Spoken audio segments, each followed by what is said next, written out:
ગુજરાત અને ભારતનું જો થોડુંક પણ તમે ભલું ઈચ્છતા હોય, થોડુંક પણ, તો કોઈ નિર્દોષને નહીં ફસાવો. મેં આટલું કર્યું, પૈસા કમાઈ લીધા, હવે શું કરું? કોઈ એક નિર્દોષ માણસને તે કેમ હાથ લગાડ? રામ રામ દોસ્તો. તમારા દરેકનો, બીઝેડ ગ્રુપના સમર્થકોનો, બધાનો ખૂબ ખૂબ આભાર માનું છું, જેમણે મને ફેમસ કર્યો. મારી જર્નીની આજે હું થોડીક તમને વાત કરું. ફેમસ તો હું થયો છું, પણ હું આ લાઈનમાં, વિડીયોની લાઈનમાં નવો છું, પણ આ આખી જે સોશિયલ મીડિયાની લાઈન છે એમાં હું બહુ જૂનો જ છું. વાયરલ કરવા, આ બધી તો મારી ખુદની પોતાની સ્કિલ છે. હું લોકોને, બીજાને વાયરલ કરું. જે કોઈ એમ કહે છે કે મેં બ્રહ્મ સમાજ વિરુદ્ધ કાંઈ બોલ્યો હોઉં કે કર્યો હોય, એક પણ વિડીયો જુઓ, બ્રહ્મ સમાજ વિરુદ્ધ મેં કાંઈ બોલ્યો નથી. પણ જે કહાની, સ્ટોરીઓ જેને બનાવવી છે, લોકોને કોને ઉશ્કેરવા છે, એ લોકો ભલે સ્ટોરીઓ બનાવતા, ભલે ફરિયાદો કરતા. હું એ વ્યક્તિ છું કે મેં એવા વ્યક્તિને ફેમસ કર્યો છે જે સામાન્ય કથા કરીને ગુજરાન ચલાવતો, એ વ્યક્તિ લાખો રૂપિયાની કથા લેતો થઈ ગયો. એટલી મારી સ્કિલ છે.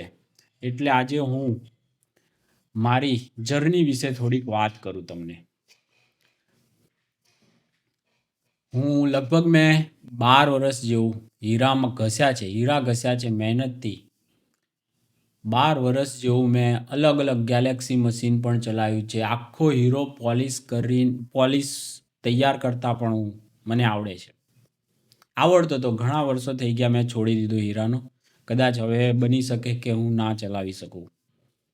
પણ ઘાટથી મેં શરૂ કરેલો. ઘાટ, હીરાને ઘાટનો જે અત્યારે તો એ પણ રૂટિંગ આવી ગયું ને જાત જાતનું, પણ ઘાટ કરતો હું ઘાટીયો હતો. ત્યાંથી મેં શરૂઆત કરેલી હતી. ઘાટમાં ઘણું, શીતલમાં ને જેબીમાં ને બધામાં મેં કામ કરેલું છે. અને મારામાં સ્પીડ નથી, એક વસ્તુ એ જ હતી મેં ગેલેક્સી મશીન પણ ચલાવ્યું છે, સરીન પણ ચલાવેલું છે. આખો હીરો પોલિશ કરતા જાડામાં પણ, એમાં પણ હું બેઠો છું. પણ બહુ હું કમાતો નહોતો. 12,000થી વધારે ક્યારેય મેં જોયા નહોતા.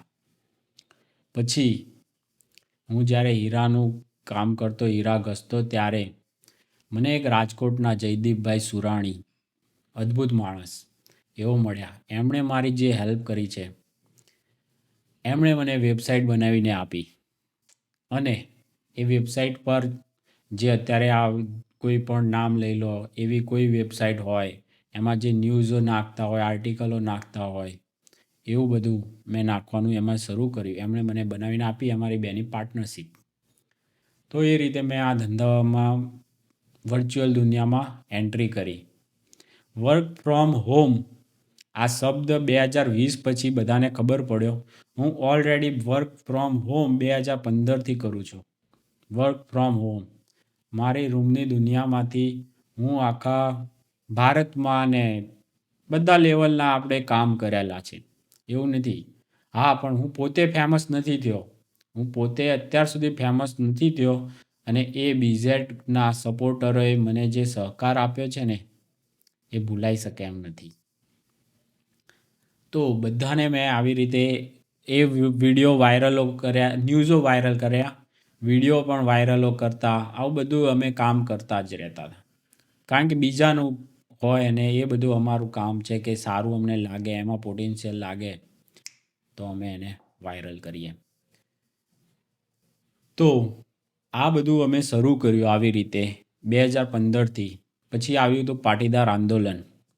ત્યારે અમે પીક પકડ્યો. ત્યારે સરકાર વિરુદ્ધ, મોદી સાહેબ વિરુદ્ધ, અમિત શાહ સાહેબ વિરુદ્ધ ઘણું બધું અમે લખ્યું. મારા જેટલું કદાચ કોઈએ એટલું નહીં લખ્યું હોય, એટલું ભયંકર મારાથી ભૂલો થયેલી એ વખતે. અને સરકાર વિરુદ્ધ ને બધા વિરુદ્ધ મેં લખેલું છે. અને આજ સુધી સરકારે મારી પર કોઈ ફરિયાદ નથી કરી, એ પણ તમને કહી દઉં. કોઈએ નથી કરી ફરિયાદ આજ સુધી. એક ફરિયાદ એ પણ ખબર નથી એ બેને કરી છે કે નહીં કરી, મને યાદ નથી, મને ખબર નથી. પણ જો એમને મારે આ મેટરમાં ક્યાંય લાવવા જ નથી આજે. આજનું મારું કોઈ એક વ્યક્તિ વિરુદ્ધ કાંઈ જ નથી. આજે મારી જર્ની અને મને જે ધ્યેય પકડાયો છે ને એના માટેનું છે આજનો આ વિડીયો. તો ક્યાં હતા? પાટીદાર આંદોલન. પાટીદાર આંદોલનમાં હાર્દિકભાઈના સપોર્ટમાં જે ના કહેવાનું બધું કર્યું. બધું ત્યારે ગૂગલ એડસેન્સથી અમે કમાતા. એટલે પાર્ટનરશિપમાં અમે આવી રીતે ગૂગલ એડસેન્સથી પૈસા અમે ગૂગલથી ડાયરેક્ટ મળતા. કોઈ વચેટિયા પાસે ક્યારેય કોઈની પાસેથી પૈસા ક્યારેય લીધા નથી. ક્યારેય નહીં. મળી શકત પણ ક્યારેય એ રસ્તો મેં લીધો નથી. એટલો મારો સિદ્ધાંતવાદી આ તમને ખાલી વિચાર કહું છું. તો એડસેન્સ, ગૂગલ એડસેન્સથી કમાતા હતા. ત્યારે હિન્દીમાં વેબસાઇટ હતી, ગુજ્જુ પોસ્ટ કરીને હતી. નામ પણ આપી દઉં તમને, .com, ગુજ્જુ પોસ્ટ .com. તો એમાં અમે બધું હાર્દિકભાઈના સપોર્ટમાં, સરકારની વિરુદ્ધમાં આ તે બધું આખું બહુ નફરતો ફેલાવી દીધી સરકાર વિરુદ્ધ ને બધું જ ભયંકર નફરતો. આખી રેન્કિંગમાં અમારી એ વખતે 3-4 હજારની અંદર પણ એ અમારી વેબસાઇટ હતી.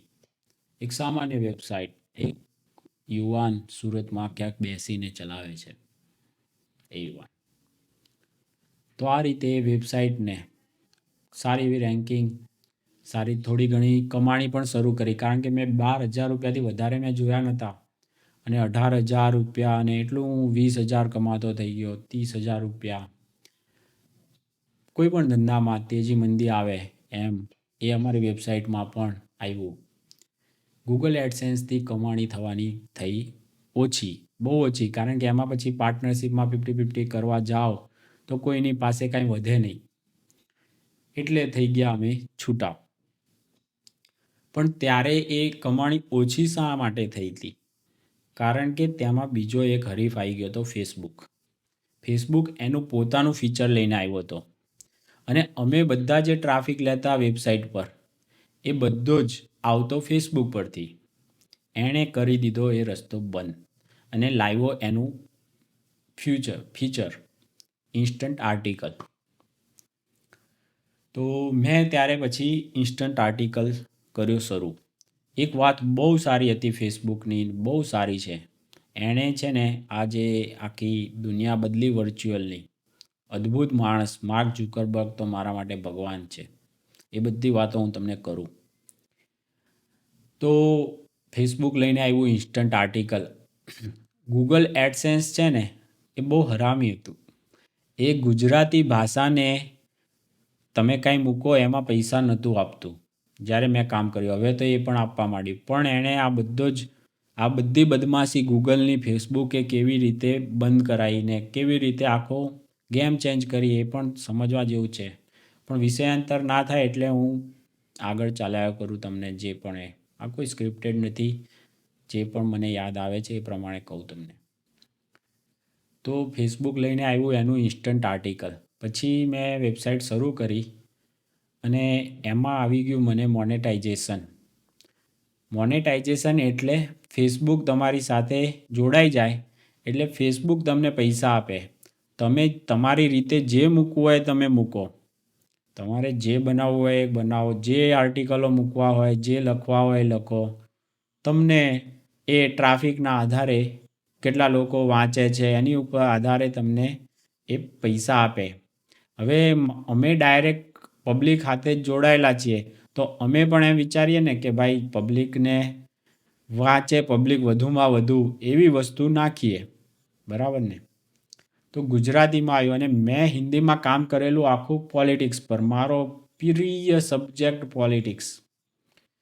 અને હા, હું તમને કહી દઉં કે હું ખાલી 12th ફેલ છું. એટલે 12th 11 જ ભણેલો છું. અભણ માણસ છું, અશિક્ષિત. હું મારી જાતને ગર્વથી કહું છું અભણ માણસ છું. કોઈ પત્રકાર નથી, અભણ માણસ છું. અને મારામાં સ્કિલ છે. અભણ છું એટલે કાંઈ ગમાર છું એવું કાંઈ જ નથી ને. એ મારે કહેવા માટે મારે કહેવું છે કે હું અભણ છું, ગર્વથી અભણ છું. તો ક્યાં હતા આપણે? ગૂગલ હરામી એ હિન્દીમાં જ આપતું, એટલે અમારે હિન્દીમાં બધા ન્યૂઝ બનાવવા પડતા. અને પબ્લિક પણ હિન્દીની વધારે છે એટલે હિન્દીમાં ચાલતું. પણ ફેસબુક લઈને આવ્યું ગુજરાતી અને અમે કર્યું શરૂ ગુજરાતી. પણ મેં એક સિદ્ધાંતથી કામ કર્યું ગુજરાતીમાં કે આપણે પોલિટિકલ કામ કરવું જ નથી.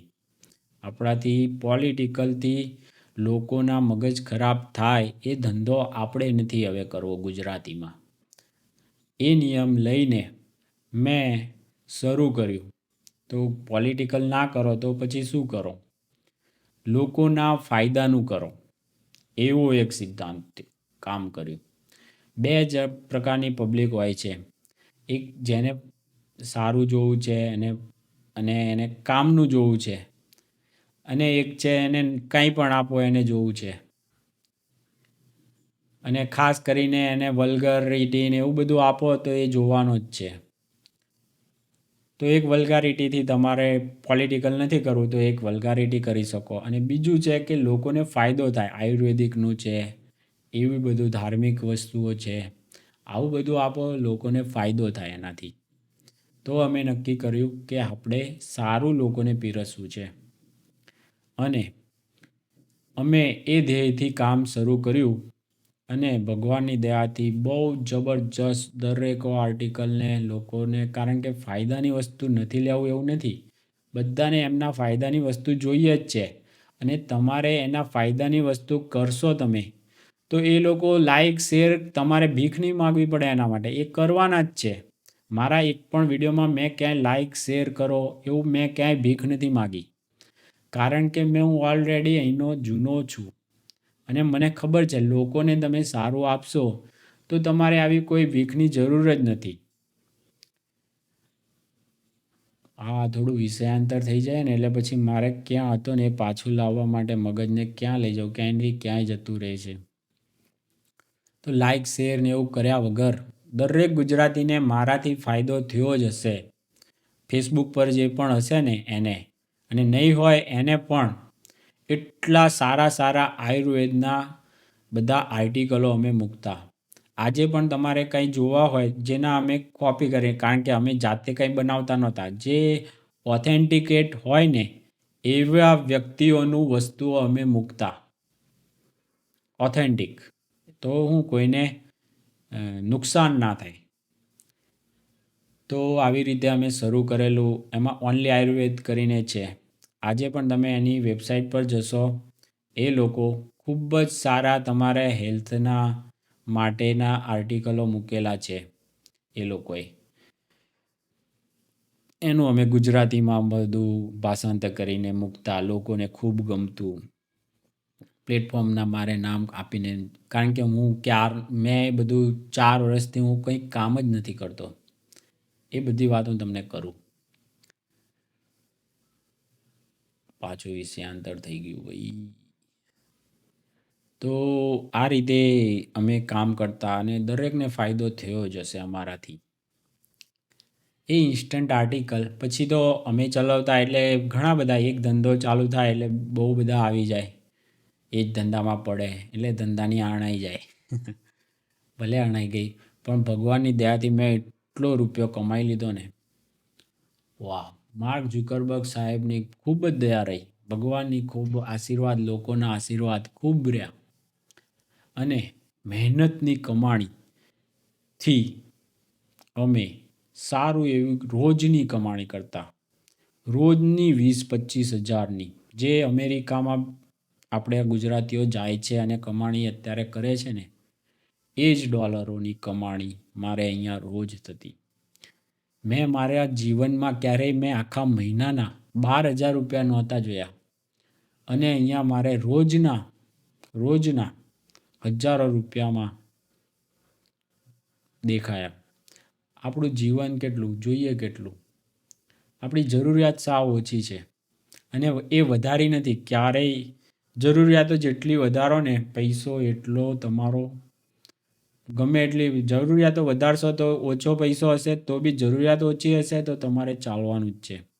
જરૂરિયાત વધારશો તો ગમે એટલું કમાવો તો પણ નથી ચાલવાનું. આ બધા સલાહ સૂચન તમે માની લો, જે બી તમારે લેવું હોય તો ભલે, ના લો તો કંઈ નહીં. અને એ રૂપિયા જ્યારે તમારી જો ધંધો ચાલતો હોય ને, ચડતી પડતી આવે જ. એક વખત જ્યારે પીક પકડે ને, પૈસા આવવા માંડે, રેલમ છેલ થવા માંડે, ત્યારે ખાસ એ પૈસાનો યોગ્ય રીતે તમે એનો ઉપયોગ કરજો. કારણ કે પૈસા હંમેશા રહેવાના જ નથી. ને પછી પીક પકડીને પછી બહુ બધા આવ્યા એટલે બધાનું ચાલતું હતું, અને મેં ખુદ બી બહુ ધ્યાન દેવાનું ઓછું કરી દીધું, કારણ કે બીજા બધા લોકો હોય આપણી સાથે. એ જ બધું મેં પહેલાં એકલાય શરૂ કરેલું, અને હું એકલો જ ખાસા 2-3 વર્ષ, બે એક વર્ષ સુધી તો મેં એકલા જ ચલ્યું. ને પછી બધા આવી ગયા એટલે પછી હું એકદમ થઈ ગયો ફ્રી, આઝાદ પ્રાણી. પછી લાઈફ ત્યારનો હું જીવું છું લગભગ 5-6 વર્ષથી. કોઈ જ કામમાં મેં ધ્યાન નથી આપ્યું, ને મને ઇન્ટરેસ્ટ પણ નથી. કારણ કે એટલી કમાણી મેં જોઈ લીધી, બહુ થઈ ગયું. પૈસા કમાવા માટે જ મેં કામ કરતો હતો, બહુ પૈસા કમાઈ લીધા. મારી જે આશા અને એનાથી વધારે. એટલે પછી મેં બધું બંધ કર્યું.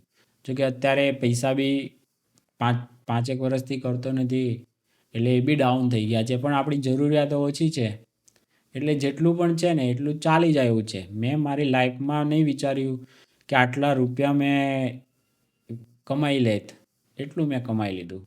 આખી લાઈફ હું જેટલી મજૂરી કરીને કમાત ને, એટલું મને 2-3 વર્ષમાં મળી ગયું, અને ભગવાનની દયાથી સારી રીતે યુઝ કરે પૈસાનું. એટલે કોઈ ટેન્શનવાળું આપણું લાઈફ ટાઈમ સુધીનું થઈ ગયું છે. પણ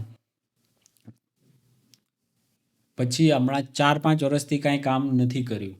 આ માઇક ને બધું જોવો છો, આવું બધું તો વિડીયો માટે, બીજા બધા માટે મેં લઈને રાખેલું હતું કે ફેસબુકે ઇન્સ્ટન્ટ આર્ટિકલ કર્યું બંધ, અને વિડીયો લઈને આવ્યું. તો એ વિડીયો પર કોઈને કામ કરવું હોય એના માટે મેં બધું વસાયેલું હતું. પૈસાની તો આપણે કાંઈ એ ટેન્શન નહોતું. અને આ બધી ઇન્વેસ્ટમેન્ટ છે. ચાલી ગયું તો ચાલી ગયું, ના ચાલ્યું તો બી આપણને કંઈ નુકસાન નહોતું. તો આ રીતે મેં ડાયરેક્ટ ફેસબુક પાસેથી જ પૈસા લીધા છે આજ સુધી. અને હું એવું માનું છું, કોઈને પણ એડવર્ટાઇઝ કરવી હોય તો આજે યુટ્યુબ કે ફેસબુક, એનાથી બીજું ત્રીજું કોઈ સાધન છે જ નહીં. અને તમે 100 રૂપિયાની એડ કરવી હોય ને, તો પણ તમે ફેસબુકમાં ફીચર્સ છે બધા, એની પરથી તમે 100 રૂપિયાની એડ પણ કરાવી શકો છો. કોઈ પણ વ્યક્તિને કોઈ મીડિયા સંસ્થાનમાં જવાની જરૂર જ નથી. એની પાસે અખબારમાં અપાવવાની જરૂર જ નથી. આજે એની કોઈ જરૂરિયાત નથી. આ હકીકત છે. છતાં પણ આ બધા મીડિયાવાળાને એડવર્ટાઇઝ કેમ આપે છે, એ સવાલ છે.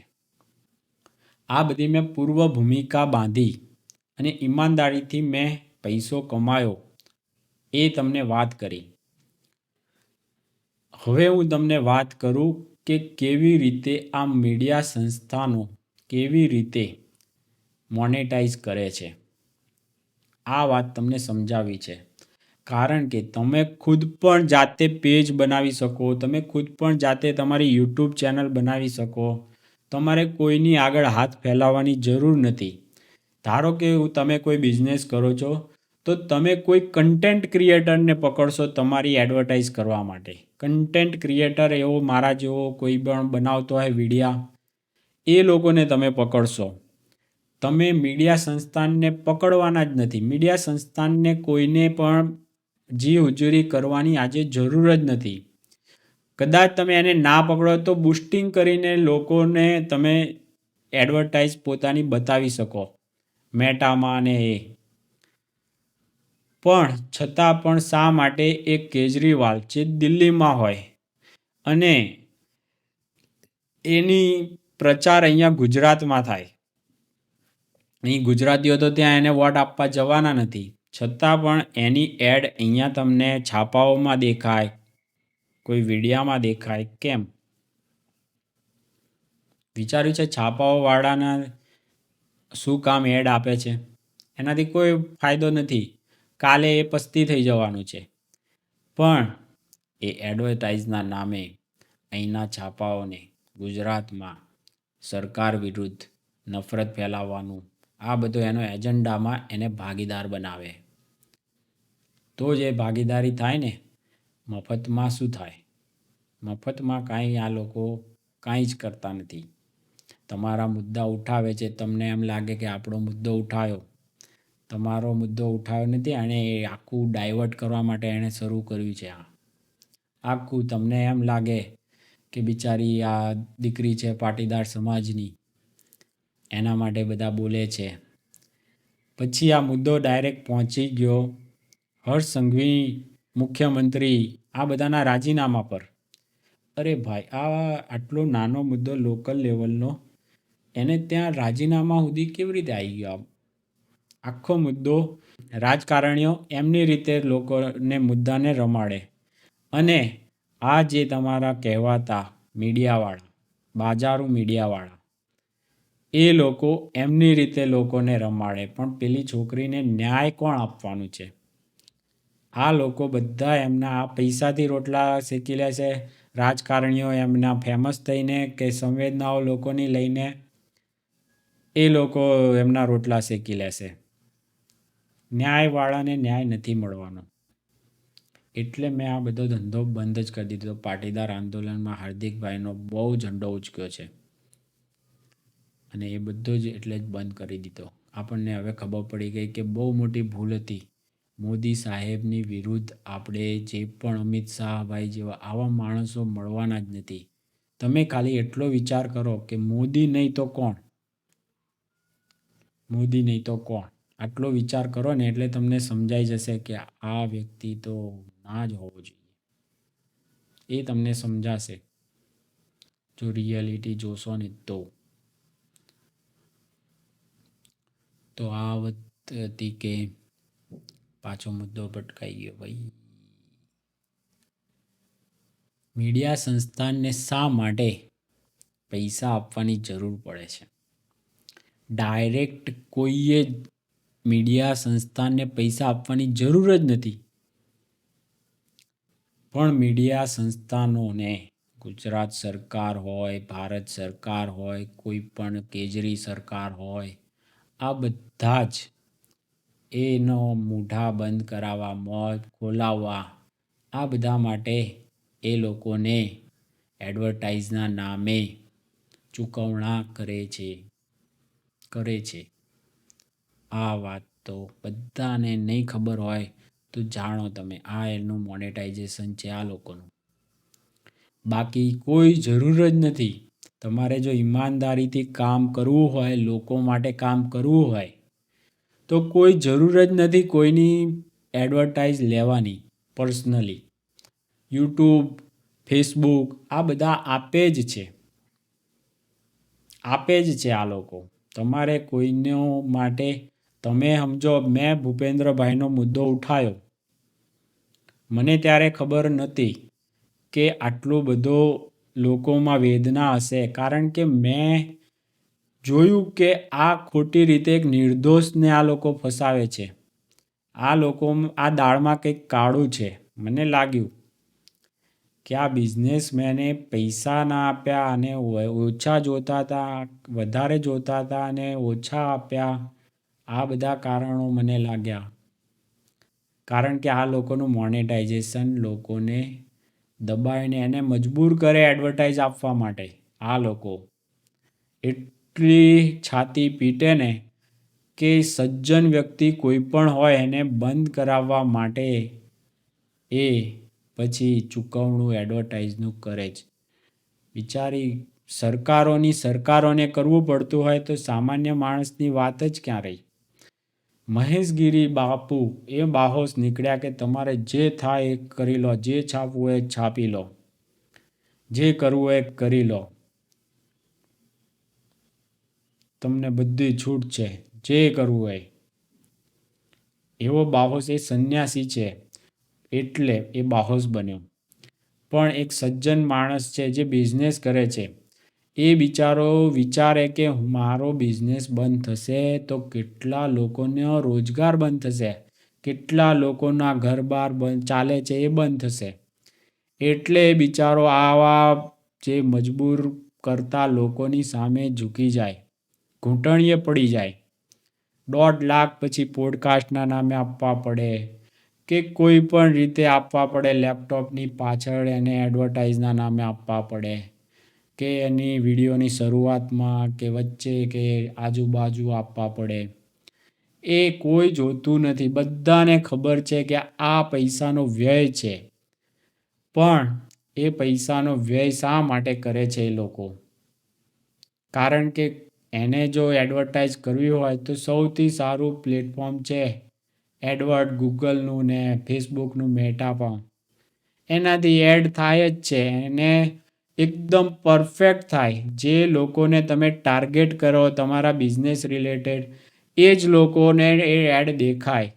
એ જ લોકો ટાર્ગેટ થાય. એ લોકોને તમે બતાવી શકો વસ્તુ, તમારી પ્રોડક્ટ, તમે જે ત્યાં મંગાય. કોઈ લેડીઝ રિલેટેડ આઇટમ છે તો એ વસ્તુ બધાને બતાવવાથી કે આવા સાર્વજનિક મીડિયાવાળાને આપવાનો કોઈ મતલબ જ નથી.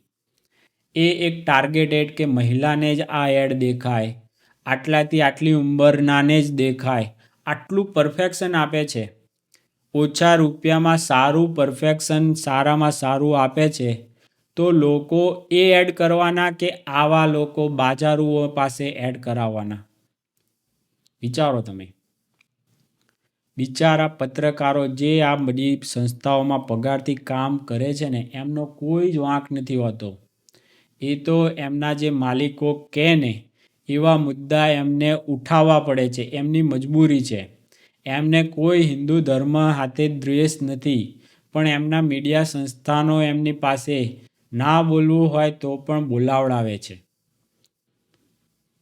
બહુ મોટું એ લોકો પાપ કરાવે છે બિચારા આ બધા પત્રકારો પાસે. ઓરિજિનલ જે પત્રકારો છે એ લોકો પ્રામાણિકતાથી જો કામ કરે ને તો એ હજુ ભાડાના મકાનમાં જ રહે છે. આ રિયાલિટી છે. કહેવાવાળા છે જ ભાડાના મકાનમાં. આપણે વિડીયો પણ મૂક્યો છે. એ પત્રકાર આજે પણ ભાડાના મકાનમાં રહે છે. અને એની સામે એ જે સ્ટુડિયોમાં જઈને ફરે છે ને, ત્યાંની તમે જાહો જલાલી જુઓ. ઇન્ટિરિયરમાં જ 45 લાખ રૂપિયા ખર્ચે છે એ લોકો. ક્યાંથી આવે રૂપિયા બધા? એક વ્યક્તિને રહેવા માટે હજુ ઘરનું ઘર નથી થયું. એ જ લાઇનના બીજા વ્યક્તિ પાસે મોટા મોટા સ્ટુડિયો કેવી રીતે થઈ જાય? જ્યારે એ લોકોને મીડિયા સંસ્થાનમાંથી કાઢી દેવામાં આવ્યા હોય તો પણ. આ બધું તમે જાણશો ને તો આ લોકોનું મોનેટાઇઝેશન એટલે કે પૈસા પડાવવાની જે રીત છે ને એ તમને ખબર પડશે. બિચારા બિઝનેસમેનોને સરદાર પટેલના નામે એક સંસ્થાન મોટું ચાલે છે. એ સંસ્થા સાથે જોડાયેલા સ્પોન્સરો, એ સંસ્થા સાથે જોડાયેલા ઉદ્યોગપતિઓની પાસે એમને નથી આપવું છતાં પણ આપવું પડે છે. શા માટે? આવી રીતે આ લોકો એમનો ધંધો ચલાવે છે, બાજારુ ધંધો. મેં કીધું ને, મારું પોતાનું ઉદાહરણ આપ્યું. કોઈની એડવર્ટાઇઝ કરવાની જરૂર જ નથી. લોકોને ફાયદાવાળું, અરે ગેરફાયદાવાળું બી તમે જેને લોકોને જોતું હોય, જેવું જોતું હોય એવું પીરશો ને તો તમારું ઘર સારામાં સારી રીતે ચાલી શકે ને એટલો રૂપિયો યુટ્યુબ, ફેસબુકથી મળી રહે છે. પણ પછી તમારે લક્ઝરિયસ ના થાય. એમાં લક્ઝરિયસ ના થાય. પછી એમાં સરકારોના તમે લેવા પડે એડવર્ટાઇઝ. તમારે સંસ્થાનોને દબાઈને લાવવી પડે એડવર્ટાઇઝ. પોડકાસ્ટમાં જ કેટલા પોતાનું વ્યવસ્થિત ચલાવવાવાળા આવ્યા છે પોડકાસ્ટમાં. એ લોકો સારામાં સારો પોડકાસ્ટ કરે છે. પણ એ લોકો આવી રીતે ઉદ્યોગપતિઓને દબાવવાની સ્કિલવાળા નથી. એટલે એ લોકો પાસે ઓછા જાય છે. જાય તો છે પણ આ લોકો પાસે ક્યાંથી? આ લોકો બધાને મજબૂર કેવી રીતે કરે છે કે આની સાથે કરવું પડે પોડકાસ્ટ? એ બહુ મોટી ગેમ છે. એડવર્ટાઇઝમેન્ટની ગેમ. એ છે બાજારું પત્રકારિતાની ગેમ, બાજારું મીડિયા છે એ. મોદી સાહેબે આવ્યા ને ત્યારે આ બાજારું પત્રકારો, બાજારું મીડિયા ઉપર એટલું આમ સ્ટ્રિક કર્યું. બાકી આ બાજારું મીડિયા કેવું હતું? એ લોકો એમના સ્ટુડિયોમાં બેસીને કેબિનેટ નક્કી કરતા. રતન ટાટા જેવા માણસો, એમને એક કેબિનેટ એના સ્ટુડિયોમાંથી એ બરખાની પાસેથી જવું પડતું, ત્યારે એ પહોંચતા.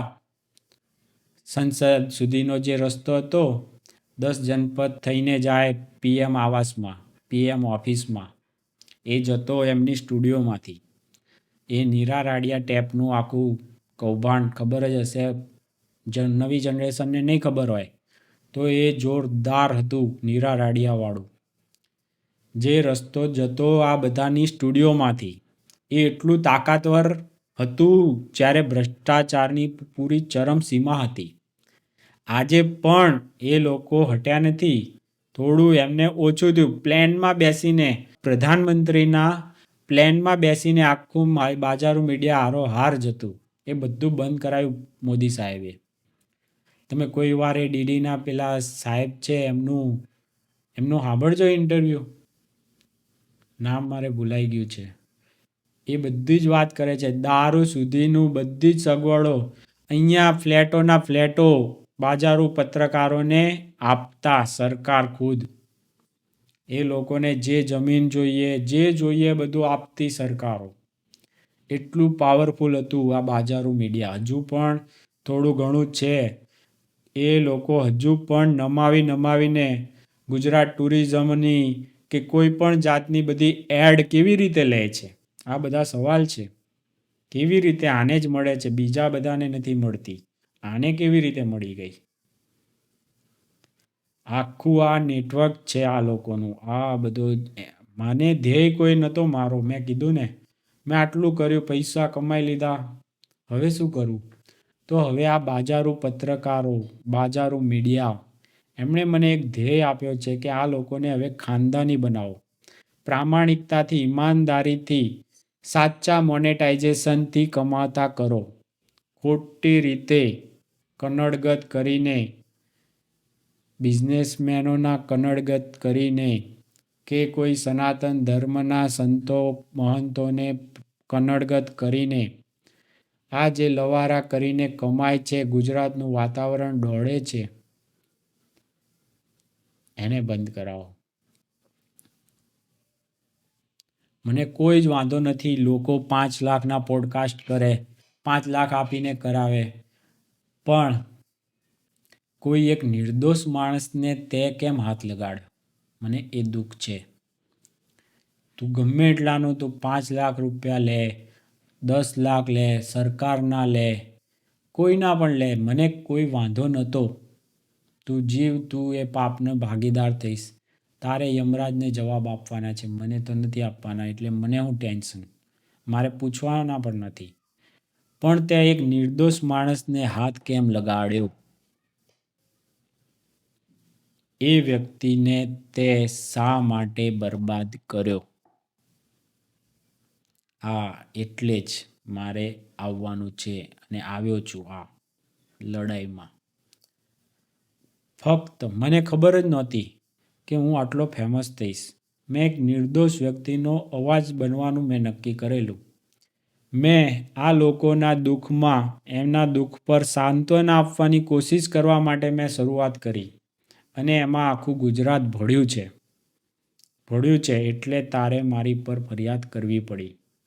આજ સુધી કોઈની પણ સામે મેં અવાજ ઉઠાયો તો એ લોકોએ મારી સામે ફરિયાદ નથી કરી, કારણ કે એ કોઈ ખોટા નહોતા. એ મને પછી સમજાયું કે મોદી સાહેબ વગેરેની સામે આપણે બહુ ભૂલ કરી. મારું કેટલુંય મળી જશે તમને. અને મારી સાથે એવી અત્યારે ટીમો છે જે નાનામાં નાના કથાકારને મોટો કરી શકે, એવી ટીમો છે. મારે ખુદને ફેમસ થવું હોત તો હું એ લોકોનો બી સંપર્ક કરી શકત, પણ મેં એવું નથી કર્યું.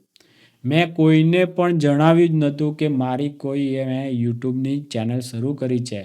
શેર કરો, આ કરો, એવું કરવાની મને ખબર છે કે મેં જ્યારે પણ સારા દિલથી મેં કામ કર્યું છે ને, મને ભગવાનનો સહકાર એમાં મળ્યો જ છે.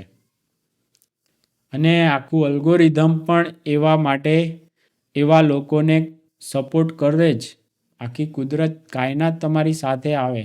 કુદરતના કામમાં તમે ભળો ને તો તમને થોડા કુદરત તમારું વાળ વાંકો થવા દે.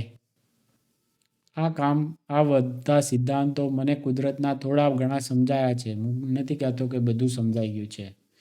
હું સૌથી આમ થઈ ગયો છું મહાજ્ઞાની, એવું કાંઈ જ નથી. મને બોલતા પણ નહોતું આવડતું. મેં કેમેરાનો સામે હું બોલતા શીખ્યો હમણાં જ. તમે લોકોએ જે મારા ભૂપેન્દ્રભાઈના સપોર્ટરો છે, એ લોકોના આગ્રહથી હું વિડીયો પર વિડીયો બનાવતા શીખવા માંડ્યો. ઉપરથી તારે મારી સામે વિડીયો બનાવવો પડ્યો. એ જ મારી સફળતાનું, મારા સપોર્ટરોનું આ જ છે સૌથી મોટી જીત છે આ અમારી. અને આગળ પણ આ તમારા જે મોનેટાઇઝેશન ખોટી રીતના છે ને, એ તમે બદલવા માંડો. તમે કચ્છનું રણ, ત્યાં બુલડોઝરો ચડાવ્યા, આ લોકોને દુકાનો તોડી, આ બધું હતું ને એકદમ હવે તને કચ્છનું રણ કેવી રીતે સુંદર લાગવા માંડ્યું. હજુ થોડા મહિના પહેલાં તો તમે લોકો છાતી પીટતા હતા. 15 લાખના પેકેજો, ટુરિઝમ, વાહ ભાઈ વાહ. 1 મહિનાના 15, 3 મહિના ચલવો તો 15 તરી 45 લાખ રૂપિયા ઇન્ટિરિયરનો ખર્ચો નીકળી ગયો સરકારના મોનેટાઇઝેશનથી. કેવી રીતે થાય છે આ મીડિયા સંસ્થાનોની હવે કોઈ જરૂર જ નથી રહી.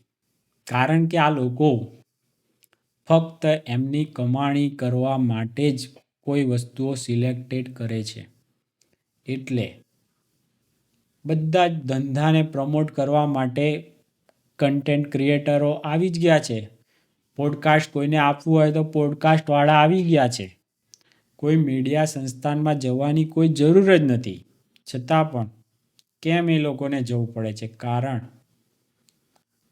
એ બિચારા પોતાના ઉપર પછી બદનામી સહન ના કરી શકે.